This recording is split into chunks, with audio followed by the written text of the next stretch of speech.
परंपरेनुसार नवी मुंबईच्या महापौरांनी वारकरी संप्रदायातील लोकांची भेट घेतली। त्यांच्यासोबत खासदार डॉक्टर संजीव नाईक आणि उपमहापौर अशोक गावडे देखील उपस्थित होते। संजीवन समाधी सोहळ्याच्या निमित्ताने अनेक ठिकाणाहून वारकरी संप्रदायातील लोक आळंदीला जाऊन ज्ञानेश्वर माऊलीचा आशीर्वाद घेतात। नवी मुंबईतील सर्व मान्यवरांचं आळंदीमध्ये भव्य स्वागत करण्यात आलं।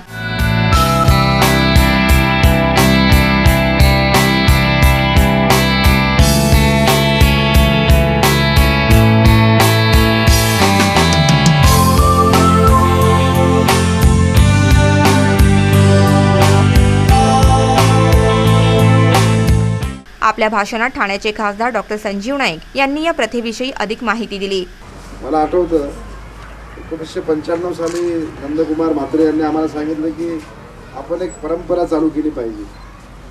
नवी मुंबईचे महापौर जे कोण असतील, इकडे जात धर्म पंथ पक्ष काही नाही, जे महापौर आहेत ते शहराचे आहेत आणि त्यांनी आपल्या दिंडीकरी यांचं सत्कार, त्यांना भेट ही भंडारा डोंगराच्या आसपास जाऊन कुठेतरी केली पाहिजे।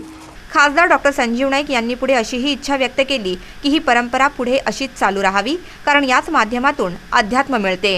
नावासाठी तिने सुरुवात केली होती। मला वाटतं 95 ला माझ्या आणि नंदकुमारजींच्या मनामध्ये आलं की बाबांच्या नावाने, कारण बाबा हे आमचे वारकरी होते आणि वारकरी संप्रदाय, आम्हाला काय वारकरी नंतर होता आलं नाही, आम्हाला राजकारणी करून टाकलं आणि त्याच्यामुळे पण आपली जी मनाची इच्छा ती पूर्ण व्हायला पाहिजे आणि म्हणून मला तुम्हा लोकांना इथे भेटायला आल्यावर फार आनंद वाटतो।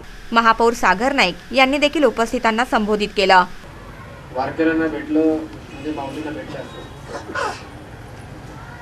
पहिला असं वारकरी जेव्हा गावात यायचे तेव्हा वारकऱ्यांचे पाय पडले म्हणजे माऊलींचेच पाय पडले असत।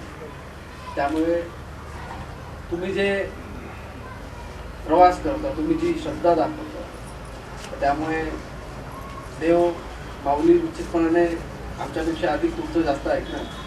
दीपक कांबळेसह ब्युरो इनपुट NMTV बातमीपत्र।